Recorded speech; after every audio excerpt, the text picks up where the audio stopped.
Ladies and gentlemen, in a couple of minutes we are live. Just to see the intro. Shamrock Sports Talk Radio. Welcome to the Shamrock Sports Talk Show with your hosts, Igor Mitic from Serbia, Europe, and Andy Vernon from Concord, New Hampshire. We are about pride, tradition, sweat, tears, victory, and determination of Boston sports. Give us a ring at 512-543-4662. Be sure to download the Try 99 TV app on any smart device and subscribe to In the Zone Sports Talk Television. The cost is $4.95. Thank you in advance for your support. Now, let's get into the Shamrock Sports Talk Show.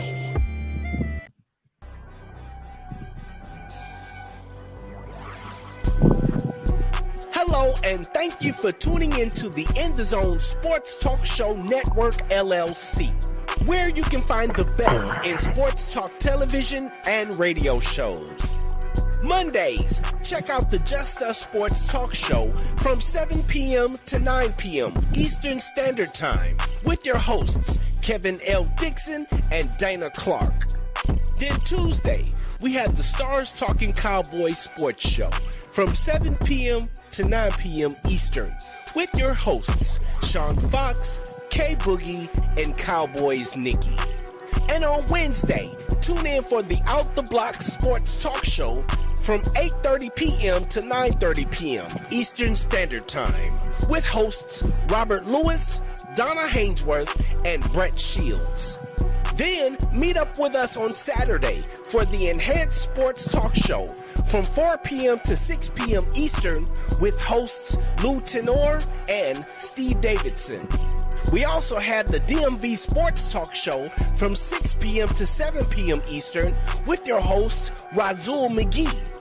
As well, we have the Shamrock Sports Talk Show from 7 p.m. to 8 p.m. Eastern with Igor Mitic and Andy Vernon. Finally, rounding out the week, we have on Sunday, That's Not How We See It Sports Talk Show from 8 p.m. to 10 p.m. Eastern with your host, Alfred Wallace, Tony Wallace, and Harold Robinson III. These shows come to you by way of the In the Zone Sports Talk Show Network, LLC. Be sure to download the Try 99 TV app on any smart device and subscribe to In the Zone Sports Talk Television. The cost is $4.95. Thank you in advance for your support. Ladies and gentlemen, it's Saturday, 7 p.m. Eastern, and you're listening to the latest episode of the Shamrock Sports Talk Show. You can see us. I'm Igor Mitic from Serbia, and this is, like you heard, Andy Vernon from USA. And we are the Shamrock Sports Talk Radio. Andy, my pleasure to be with you tonight. This is episode number 23. We will see how many of them we will be able to produce them. So far, so good. And the Zone Sports Talk Radio. Subscribe. The shirt, and of course, Go Celtics. You can find this shirt like mine and the Zone Sports Talk Radio and Go Celtics. Find us on Twitter. Find us in the Zone Sports Talk Radio Facebook and subscribe at TRI99 TV app. What is the subject of our show? You can see at the bottom of your screens. After the loss in the first game from 76ers, surprise in TD Garden without Joel Embiid. The Sixers defeated the Celtics 119-115.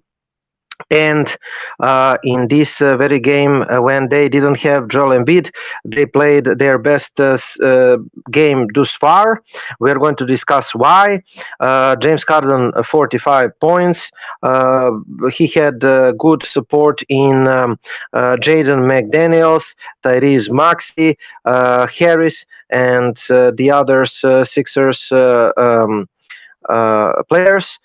So in the second game, he returned. Maybe he should not return in Boston. He had 13 points, MVP, by the way. He is the new MVP after two MVPs for Nikola Jokic Denver. Philly lost 121-87. It was blowout win for Boston. And finally, the other night, Friday night, in Boston, in Philadelphia, uh, Philadelphia lost 114-102 for Boston.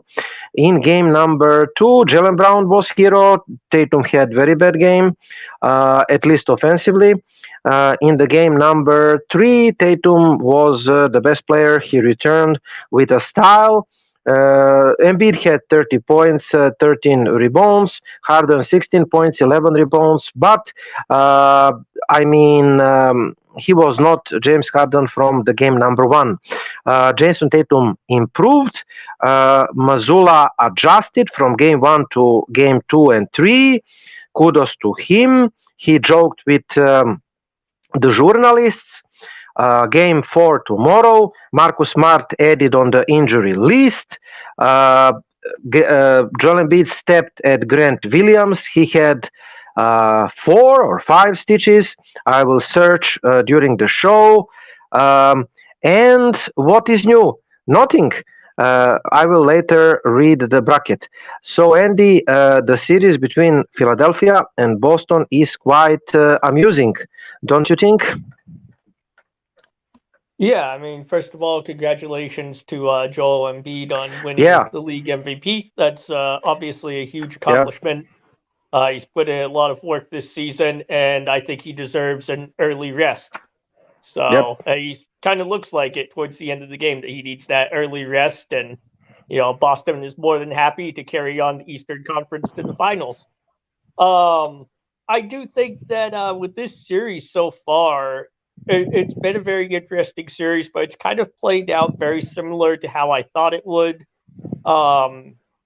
Boston has done, outside of game one was a bad game, but Boston has done a pretty good job of swarming the Sixers defensively and making things very tough on the perimeter shooters.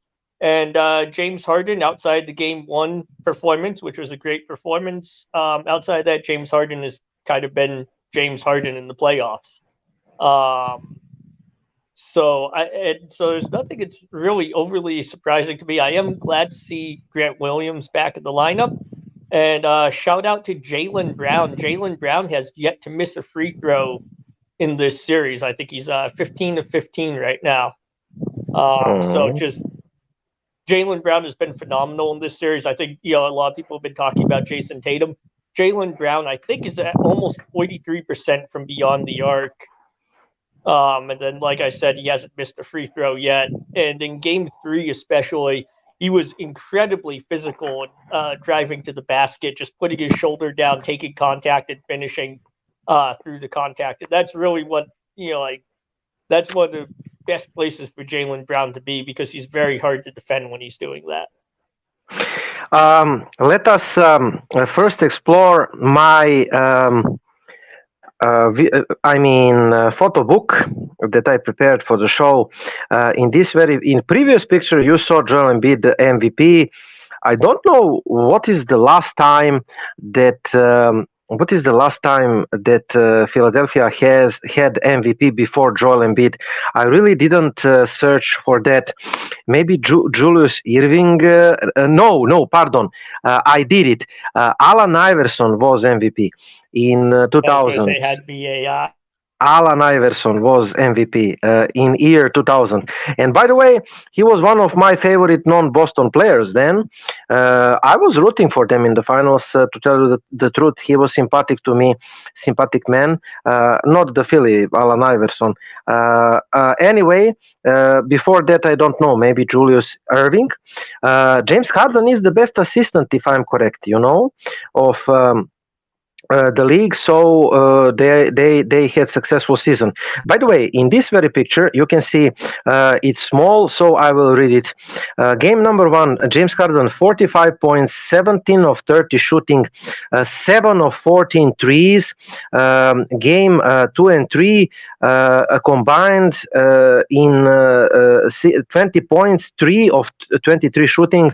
That's horrible, and 1 of 8 for threes. That's the reason why, one of the reasons, main reasons why Boston is leading 2-1 from Philly's side, of course.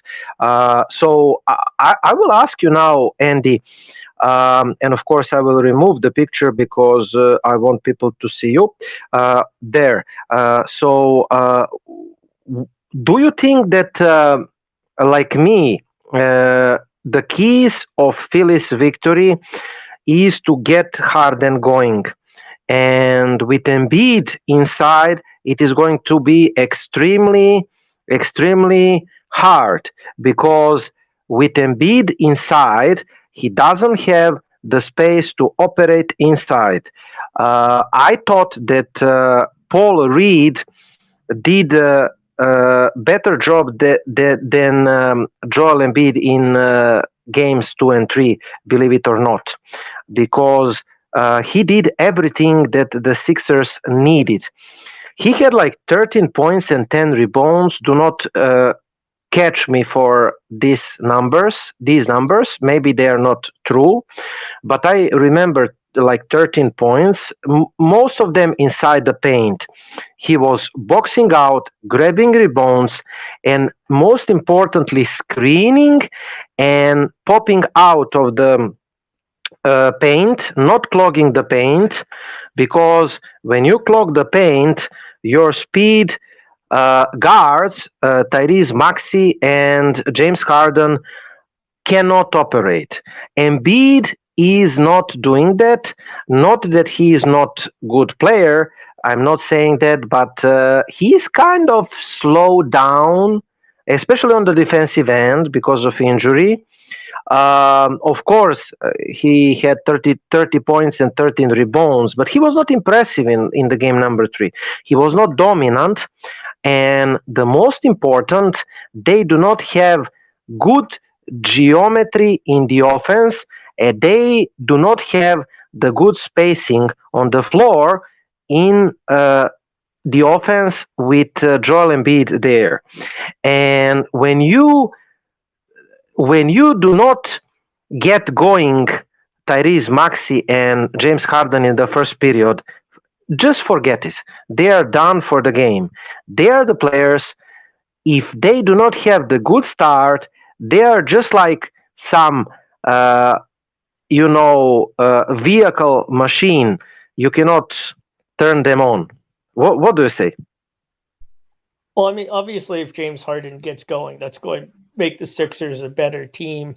I think there's a couple of issues with Philly as a whole. The first one is Embiid's looked very tired. If you look at Joel Embiid, especially in Game 3, first half Embiid was a very different player from second half. He just, slower getting up the court. He was spending a lot of time.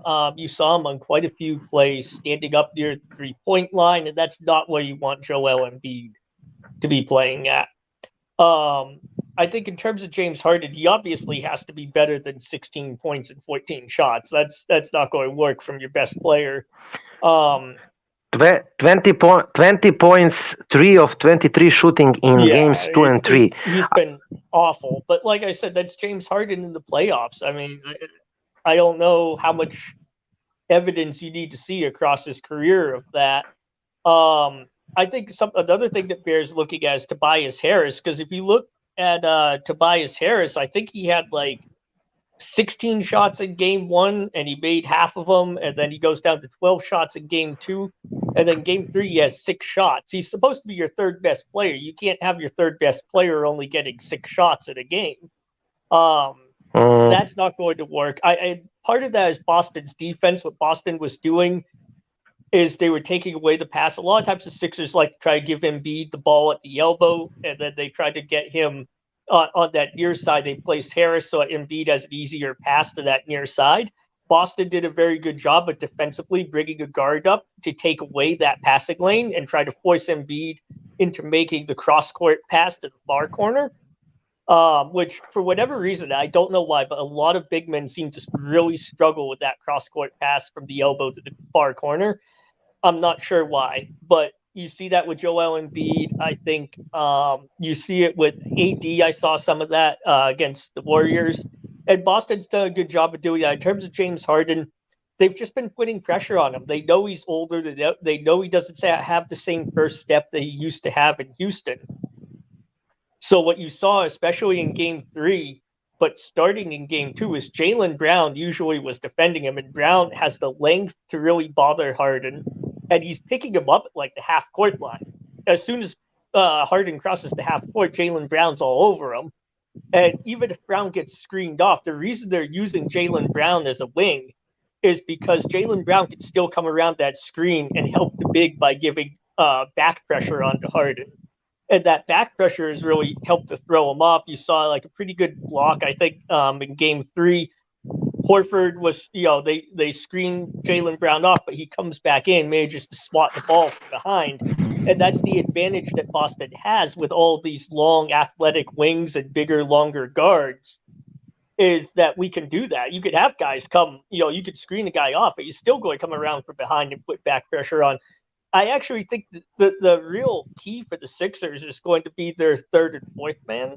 I think it's going to come down to whether or not they can get Tobias Harris and Tyrese Maxey going. I think the Celtics have too good of a plan on James Harden, and they're too experienced dealing with Embiid. It's going to have to be that third or fourth guy, because those are the guys that are being left open when Boston is swarming Harden and Embiid. And the Sixers need to find a way to get them the ball. Then they need to find a way to score that. If they do that, then they can, then they'll loosen up the defense on Harden and Embiid to give them more room to work. But with things the way they are right now, I don't think those two players, well, at least James Harden, I don't think he's good enough or young enough to be able to get it going against the defense that he's seeing, unless the Sixers can get 3 and 4 going in order to loosen things up for him. Yeah, it is interesting what you were saying. Like I said, in the game number 1, the Sixers exploited pick and roll with James Harden and their big man, Paul Reed, usually, or PJ Tucker, with James Harden, involving Al Horford and Jaylen Brown, and in a small extent, the other Celtics guards like Smart and White. And I think that after Game 1, Kendrick Perkins shouted to Joe Mazzulla, criticizing him. I can find the quote. I didn't put the quote in our screen preparations. He said like, how many times I'm going to find the quote while you are talking. So he was saying like, how many times you're going to watch James Harden roasting Jaylen Brown to make adjustment, put the double team. God damn it! That's paraphrasing. Send the double team. God damn it! So pretty much that was the critique towards Joe Mazzulla, but Joe Mazzulla adjusted in the game number 2 and 3. I had the feeling, to tell you the truth, that I had a feeling that in game number 2, Philadelphia 76ers, Sandy, for reasons unknown, they gave up the halftime practically. They said like, okay, Doc Rivers said like, okay, we won, we have the break, we took over. The home court advantage, and now we're going to get them in Philly, and we can save the energy for the game number 3. But we saw that the games are not going like they planned. It is not going that way, So that game was like a blowout. And I had the feeling that Doc Rivers made mistake. Number one, for playing at all Joel Embiid in the game number 2. He didn't resist. To play James Harden in the game number 2, for various reasons. First of all, James Harden is not ready. He's still injured, right? And you could see the shadow of James Harden. Joel Embiid is not ready. You could see the shadow of MVP in the game number 2. And second of all, like I explained, returning Joel Embiid into the lineup, so that kind of harmed James Harden's game. He was like Houston James Harden in the game number 1. But he was not able to repeat it. Maybe it is the case, like you said, he's not in the good physical conditions. I don't know, but I think it is more to Doc Rivers and his tactics. I think that's it about the Sixers. Talking about their personnel, again, I think that they have a very good personnel. They have solid bench, all over them. I'm watching the game number 3. For example, Embiid had his 30 and 13, Harden 16, 6 and 11 assists. Okay, he was assisting. You cannot say that he did the bad job in the game number 3. In the game number 2, he did statistically bad job. But Andy, the Sixers cannot defeat Boston Celtics without first 2 players, Embiid and Harden, scoring like 70 points. Okay, Boston in the game number 3. Everybody from the starting unit plus Malcolm Brogdon, we cut rotation to 3 men. Grant Williams in the game number 2, you mentioned, played 29 minutes. In the game number 3, he played 23 minutes. 6 people from the 5 in the starting unit. White 13, Marcus Smart 15, Horford 17, Brown 23, Tatum 23, and Brogdon 15. 6 people in double figures. So 114 points. You had like 6 people scored, majority of them. Brown and Tatum 50. The rest of the guys that I mentioned scored 64 points. Okay, you cannot say that the rest of the guys, Tobias Harris, PJ Tucker, Therese Maxey, George Niang, Melton, Daniels and Reed, they are not capable of scoring 60 points. Okay, they are not capable. I'm going to calculate you really quick. Harris 7 points, Tucker 9 points, that's 16 points. Maxey 13 points, that's 29 points. Niang and Melton 24 points, Daniels 27 points, 27, okay, 57. But still, Boston's supporting cast scored 64. Their supporting cast scored 57. But who did bad? Again, James Harden. he underperformed because he needs to be the second scorer. Without James Harden scoring 30 points at least, they do not have any chance in any game against Boston. That's my conclusion, and we will see the evidence in the next games, right? Yeah, like I said, I think the key is really going to be whether or not Maxey or Harris can get something started. Because if they cannot get something started, then Boston has no reason to change their defense. And as long as the Boston defense plays the way they've been playing, I don't think James Harden's going to get it going. I think the big thing when we look at Boston versus Philly, Boston has a much better bench.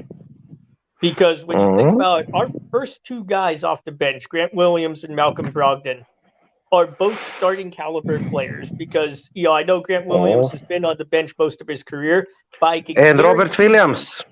Williams, by the way. Robert Williams a little bit less so on just because of his injury history. He's never really given us a complete season. But Grant Williams last year, I think he showed. Let me put it this way: I would bet a lot of money on there being an NBA team out there that would have Grant Williams as a starting power forward or small forward. It would be very happy to have that. Malcolm Brogdon, we all know in Indiana, he wasn't just a starter. He was arguably, along with Sabonis, the star of that team before he was injured. And he's in Milwaukee, he was Sixth Man of the Year. Congratulations to him. He was also Sixth Man of the Year this year.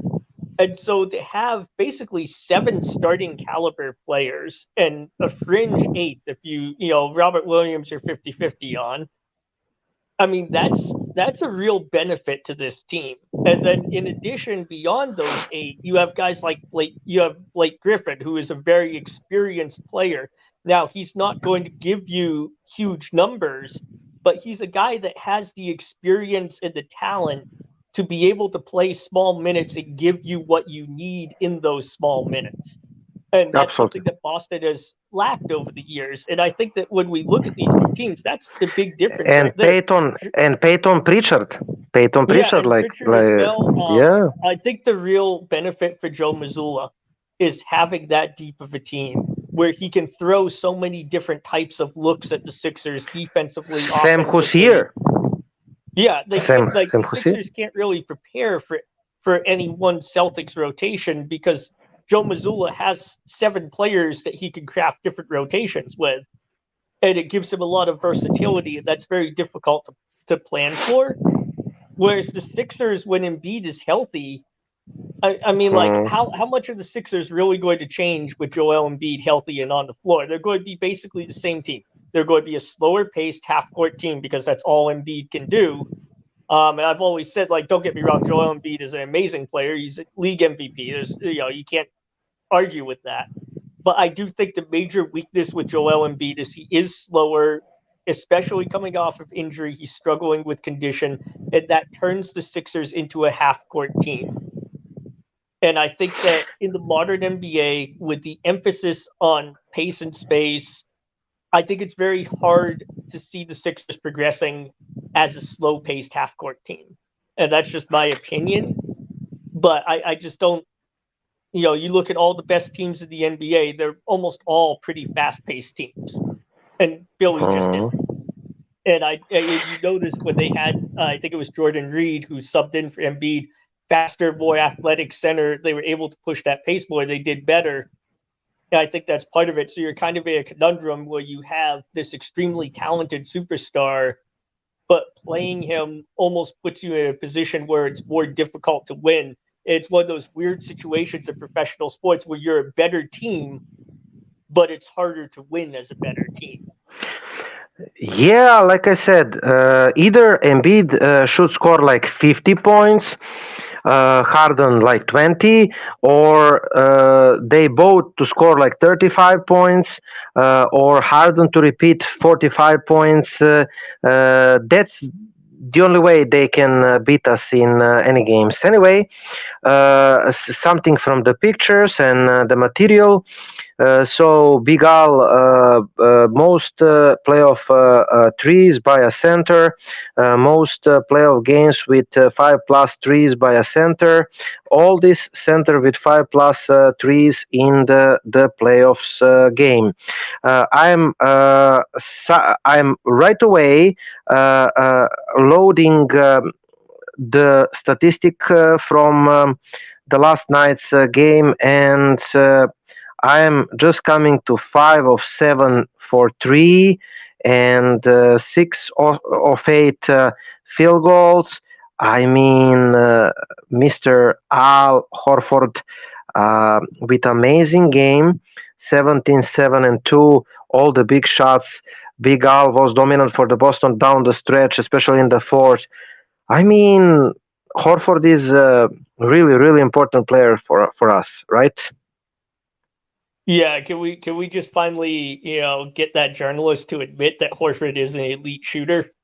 I mean, like, when I heard that journalist laugh, I was sitting. It blows my mind how people could have that level of access to the NBA. Like, this guy's obviously, he's in the team practice. He's a professional journalist, has a high level of access, and to be so ignorant at the same time, because I mean, like, Al Horford is an elite shooter. I think he's like a career 37% from three. And you got to take into account his position. Centers don't, it's hard for big men to shoot accurately. 37% is a very good 3-point percentage for a big man. And the thing with Horford, if you've watched him over the years, I think this is where people disrespect him, is because he doesn't always put up big stat lines. But the reason for that is because Al Horford does all of those little things that a lot of superstars don't do, because maybe, they just think it's beneath them or whatever. But Al Horford does whatever the team needs, all the little things he does right. And sometimes that's not his role, isn't to score big numbers or get a bunch of rebounds every night, but he always plays his role pretty well. And so I think it's time that people stop disrespecting Al Horford and gave him the respect he's due. He is one of the better big men in the league. And the fact that he's still able to play at such a high level at his age is very, very impressive. It speaks volumes to the amount of work he puts in, his professionalism and dedication to his job. Here is Joel Embiid is the first player to win the Kia NBA MVP award in the regular season with the 76ers since the Allen Iverson, like I said, in 2000-2001. Complete voting result in the picture. I hope that you can read.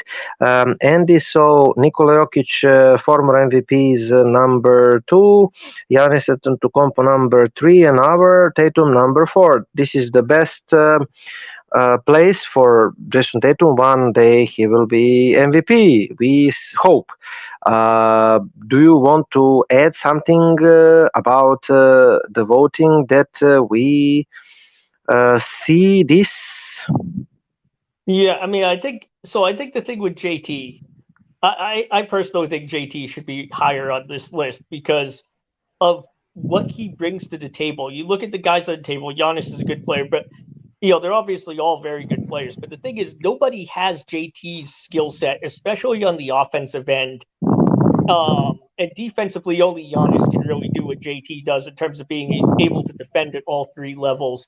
And there's none of those guys above Jason Tatum can do what Tatum can do, which is bring the ball up, cross somebody over, drive to the basket, score at the rim, or dribble out, cross this guy over, and shoot a step back three. There's nobody on that list above Tatum who has that skill set. So I think Tatum should be higher. I think where Tatum hurts or where Tatum gets hurt is because he's on a very good team. And you look at those guys are all kind of Giannis, Jokic, Embiid. They're all the focal points of their team. They are the guy on their team. Their team is designed to feed them the ball and let them play how they want to play, kind of. Whereas Jason Tatum has an extremely competent co-star with him in Jaylen Brown. And so Tatum doesn't get the opportunity or have to go out there and score 40, 50 points because Jaylen Brown's there to help him out with 25. So they could kind of score 25 and 25 And so, I mean, like, I think sometimes Tatum kind of gets overlooked more because of that, because he's not putting up those stat numbers. But when you look at talent and kind of the toolbox that Jason Tatum brings to a game, none of those guys above him have the same variety of ways they can attack you on the offensive end. Okay, just to correct a little mistake, this is episode 23, not 123. Now I will return the ticker. Okay, I have one more picture, and then we will comment about guarding the MVP, guarding Embiid and Joe Mazzulla adjustment. This is the vote for Basketball Executive of the Year voting results. It is really small picture, but McNair from Sacramento won, Kobe Altman from Cleveland is second, then Zanik from Utah is third, then Denver is fourth, and Boston, Brad Stevens is 1, 2, 3, 4, fifth. So do you want to comment about Executive of the Year? Do you think the Sacramento's McNair deserved the Executive of the Year award? I honestly, I would put Kobe Altman above him. I mean, Cleveland was they went from a team. You think about it, when LeBron left, everybody thought the Cavaliers were pretty much done, and for them to be back in the playoffs, it looked like a very good team this year. I think that he kind of deserves some credit for that. I mean, I think both Cleveland and Sac were first round exits, so it's not like that really divides them. So I don't know. I don't know. I just would put Kobe Altman above. Cleveland to me just looks like a more complete team than Sacramento. Okay, now I'm going to just remove the picture and just to put, for example, while I'm commenting about guarding, okay, the Boston numbers in the game number 3. After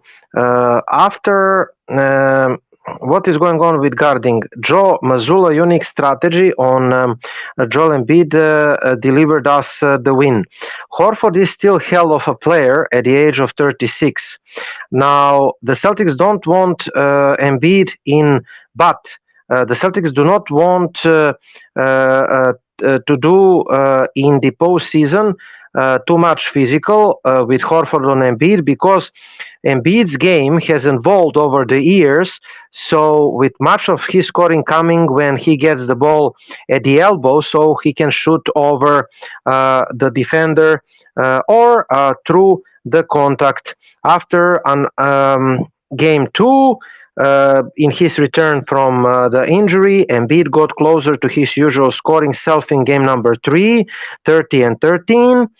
That called for a little bit of adjustment for Joe Mazzulla. By the time the night was over, it seems like Marcus Smart and Jaylen Brown had spent just as much time guarding Joel Embiid as Al Horford. In other words, Horford was primary defender, but Smart and Brown spent as much time as Horford. So Grant Williams spent couple of minutes on the floor, but the Celtics were throwing the guards on him, and Embiid was happy with it. So the Celtics' strategy was make Embiid work hard for everything by sending the ball pressure with smaller defenders and unpredictable double teams. It's collaboration between everybody, staying small with the defenders. Mazzulla said, we have system that we earned the last 4 years, so kind of communication with the guys open-minded. They have to understand it, what it takes. So as Grant, Al, Smart spent all of that, JT and JB executed it, and Derek White, Malcolm, and Rob and those guys. So because of our versatility, it's important that we are able to communicate with Horford not having to take the brunt on Embiid punishment on the defense. He delivers 17 points and 5 of 7 shooting from the threes. And with Embiid still getting his leg underneath him for the 2 week absence, it was clear the game wore it. And by the end of third, the Celtics were playing three guard lineups and were able to create high quality looks for the team for the time after time, thanks to Embiid's inability to come out, jump out at the perimeter to take over the Celtics player on the switches. On the other end of the floor, the Celtics' unpredictable defensive looks kept Embiid guessing and unable to punish the size advantage. Embiid only managed to score 4 points in the fourth, 4 points. And the Sixers will clearly try to make adjustments in these tactics game number 4 because Mazzulla won the battle with coach Doc Rivers on Friday night with these moves with great success on the night. James Harden had nothing going offensively with Philly's other scoring option limited, keeping Embiid in check after the first period helped the Boston pull away the win in the crucial game number 3 and left the Sixers frustrated. While a lineup change or rotation change will likely be on the horizon for Boston on the deal with the game number 4 from Rivers, Mazzulla earns some playoff stripes in the game number 3 by keeping the Embiid and the Sixers guessing with creative tactics. Agree or disagree that Mazzulla deserves the credit in the game number 3 for adjustments? So yeah, I mean, like I think it really goes back to game 2. That's where we started to see a lot of these adjustments. And yeah, game 2 Mazzulla deserves a lot of credit for this. I think the big thing with Mazzulla and the Celtics is they know Joel Embiid is playing injured. And so they're going to throw everything at him, make him work in the first half. And they recognize that he's still going to have a really good first half because he's Joel Embiid. But what they're doing is they're just throwing a lot at him, making him work, attacking him, and wearing him down. So in the second half, in the fourth quarter, he can only score 4 points. And unfortunately, that's something that's going to be unfortunately for the Sixers, that's something that's going to be very difficult for Doc Rivers to game plan against. How do you game plan against your best player being injured? It's kind of hard. And Rivers is in a tough position because it's not like Joel Embiid is a role player or the second and third star. He is the star. He is the league MVP. So if let's say Doc Rivers says Embiid's not healthy enough to play, cuts his minutes, maybe cuts him down to like 25 or 30 minutes, and the Sixers lose. Or bench him. Yeah, but the thing is, though, for Doc Rivers is if the Sixers lose, he's going to get torn apart by the fan base and the ownership because you sat the league MVP and lost the game. He's going to be crucified, yeah. Yeah, so I mean, I guess when we look at Boston, and once again, Joe Mazzulla obviously gets a lot of credit for crafting this defensive strategy, but also the players are the ones who ultimately have to execute it. And there's just so many things that the Celtics defenders have done so well on the court. Like Jaylen Brown, again, defending James Harden, he's done a really good job of denying Harden. I think it's the right side that Harden usually prefers to drive to. And Jaylen Brown's done a great job in the last 2 games of just doing his best to deny that side, forcing Harden to go the way he does not want to go. And it's just small things like that that take a star like Harden out of his game and make him uncomfortable. That lack of comfort leads to missed shots. And Boston's defenders up and down the roster have just done a really good job of being where they need to be, doing what they need to do. In the last 2 years, the Celtics are now 10-5 in the 15 road games in the playoffs, of course, including 3-0 in the closeout games. Those numbers are historically ridiculous. Kudos to Boston. Philly last night downsized early in the first and beat Harris, Melton, Maxey, Harden, Tucker on the bench. I did on the first. That didn't help Philly. In the first half, three times in the first period, Philly lost Boston shooters in the half court. Twice it was Maxey and once Harden, just asleep of the ball while the Celtics players moved into open space and left the Sixers guard.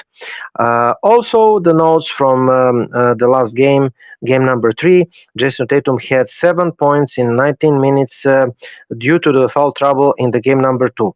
He had 10 points in 3 and 53 in the game number 3, so he shut down the critics. Celtics starters from the game number 3, usual: Horford, Tatum, Brown, Derek White, Marcus Smart. Embiid, usual: Embiid, Tucker, Tobias Harris, Therese Maxey, and James Harden. You mentioned Blake Griffin. Blake Griffin has been ruled out because of the low back pain. I do not have the information about Marcus Smart availability. Grant Williams will play, but he will wear some what is the word, protection for his teeth or mouth, something like mouth mask. Will wear a mouth guard after needing some dental work. Unbelievable. Embiid stepped on him. He apologized. Marcus Smart is back on the injury report. We will see. Other news: Tatum is committed to the Celtics. According to reports, Tatum will stay in Celtics, will not demand the trade even if Jaylen Brown is gone. I don't know why Jaylen Brown will be gone, but whatever. Takeaways from Boston-Philadelphia game number 2. Boston's brand of ball. Brown set the tune. Missoula adjusted. Smart is a warrior. Brogdon had a big night. White bounced back. Grant good after timeouts again from Joe Missoula, caping it off and off to Philly. Here is the numbers from game number 2. 121, 87, Brown 25, Brogdon 23, Smart 15, White 15, Boston 23s. That's the difference. Philly, Embiid 15, Smart 16 and 7, Maxey 13, only 6 threes. So the difference is, Andy, like 14, 50, 51. 51 from the 3 points line. Yeah, 14 threes. So you cannot not win the game if the differential from the 3 points line is plus or 52. Yeah, if the differential is plus 42, 52, whatever from the 3 points line, if the opponent is scoring 14 more 3-pointers, like plus 42, you cannot win the game, the ball game, of course. If and in the game number 2, what is the note from my side? Embiid has done some good stuff, but he is laboring as the game has been going on. Philly is having to cover for him a lot, and it is getting Boston tons of open shoots. So if they continued, Boston will win 4-1 with this kind of games. The starters from the game number 2 were the same like the starters from the game number 1 and 2 for Boston. We didn't change them. What I want to ask you and what I want to speak is the bracket tonight. Andy, number 8, Miami Heat. It seems like in the finals of Eastern Conference Finals, we will have number 8 Miami, who played in the play-in tournament, and number 2 Boston Celtics.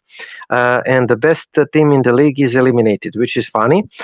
So Miami 105, New York 86. New York shot it horrible from the 3 points line, something like 3 or 4 of 40. Actually, I can actually see it and be precise. So New York shooted 8 of 40 for the 3 points line, or 20%, good 20%. But Actually, New York won the 3 points battle because Miami scored 3-pointers, of course. But Miami had 28 free throws made and they had 16 free throws made.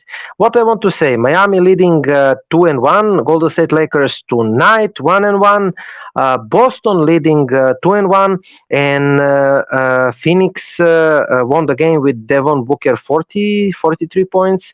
Whatever, Phoenix cut the lead to 2-1. So the game number 4 in Phoenix Sunday, and tomorrow the game between Boston and Philly also Sunday. I want to comment. I don't know if you have something to add about the Knicks and Miami.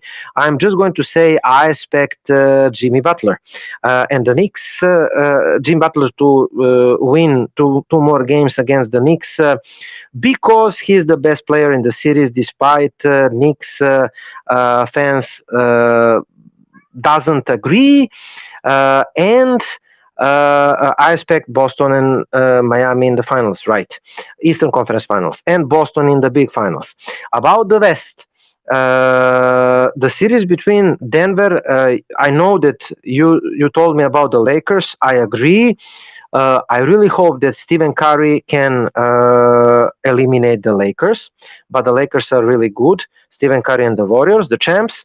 We will see tonight. We will root for Golden State Warriors, at least me. About the Denver Nuggets and Nikola Jokic, I received a lot of criticism from my friends in Serbia.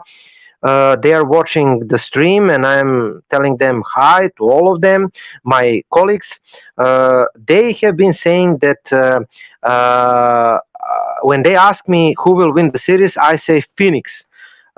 Before I knew about Chris Paul injury, of course. But they were mocking me like Nikola Jokic is MVP and the Denver is leading 2-0. And I told them, guys, do not get me wrong, but the series is not over. And you see that the series is not over. Devin Booker just scored them easy 40.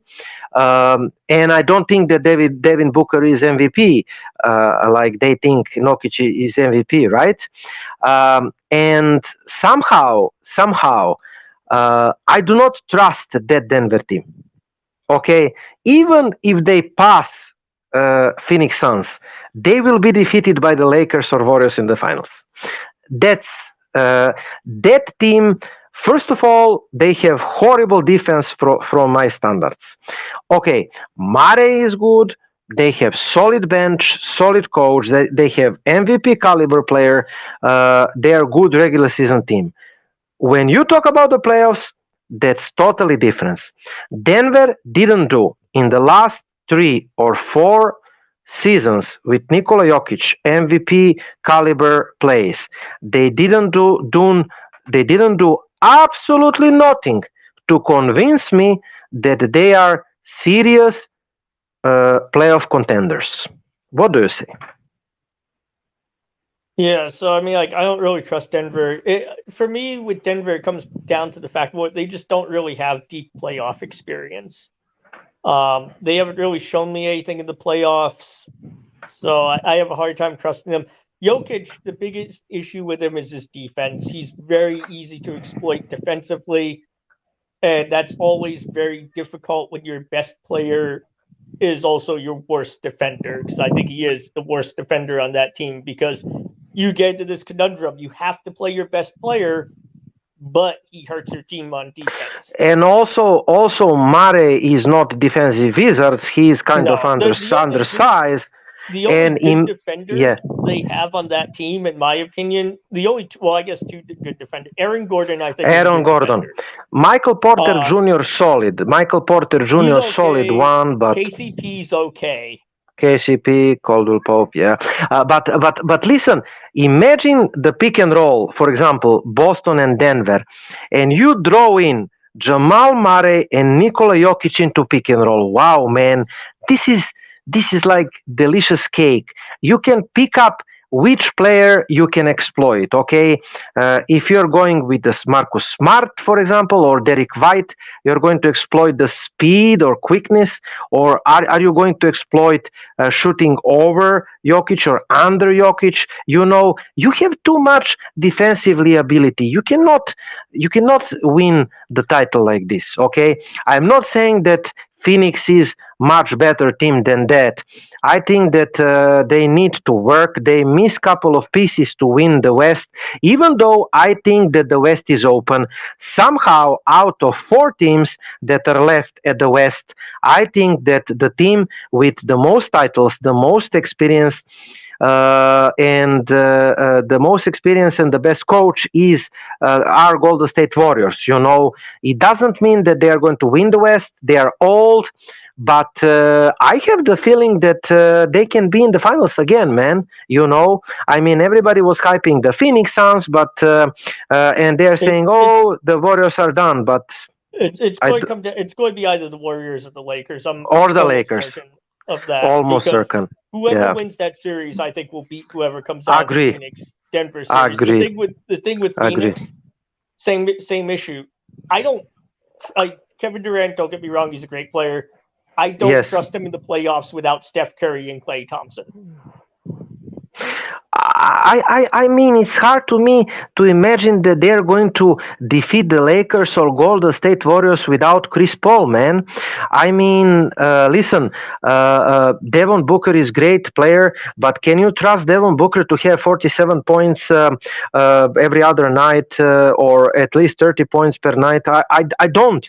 I mean, listen, if Devin Booker is scoring 47 points every other night, I mean, if those two can score together like 85 points every single game, they will win the West. But I don't see that. And listen to supporting cast without Chris Paul. I mean, Josh Okogie, DeAndre Ayton, who scored 4 points and 9 rebounds, Cameron Pine, 7 points, TJ Warren, Landry Shamet. That's thin, man. Landale, Terence Loss, Tony Craig. There is no scoring potential there, and they are too soft for my taste. So to conclude, we agree that the winner of Lakers and Golden State Warriors series will win the West. I really hope that the Celtics will not allow themselves to lose the game number 4. I think that the game number 4 tomorrow, 3:30 p.m. Eastern in Philly, will be decisive. If Celtics win the game, the series will be over. If Philly win the game, the Celtics still have work to do. I still am going to stick with my original predictions, the Celtics in 6. What do you think? Yeah, I'm thinking Celtics in 6 as well. Okay, so we didn't agree about that. Okay, Andy, my pleasure to speak with you. And after a break, we're going to jump to watch the Lakers and Golden State Warriors and enjoy the good playoff game. We will talk with you, ladies and gentlemen, the next Saturday night, 7 p.m. Eastern. I really want to thank Kevin Dixon and the guys from End Zone Sports Talk Radio. And I really want to thank all my friends from Serbia for watching the show. I mean, Andy, they discovered us and they're mocking us. I mean, and they were in shock when I was telling them that I'm doing this since 2012. But that's their problem, and we're going to do this until we have fun, like we do have fun here. Okay, so I'm going to root for Golden State Warriors, and of course we're going to root for the Celtics tomorrow. And you do listen to End Zone Sports Talk Radio, Shamrock Sports Talk show the next Saturday, right, Andy? Yeah, for sure. Okay, go Celtics, and that's all from us. This was season 1, episode number 2023. Stay safe and go Celtics. Thank you for listening to the Shamrock Sports Talk Show. We're here every Saturday from 7 p.m. to 8 p.m. Eastern Standard Time. We are the best 4-leaf lucky show in the area. This show comes to you by way of the In the Zone Sports Talk Show Network, LLC. And be sure to download the Try99 TV app on any smart device and subscribe to In the Zone Sports Talk Television. The cost is $4.95. Thank you in advance for your support.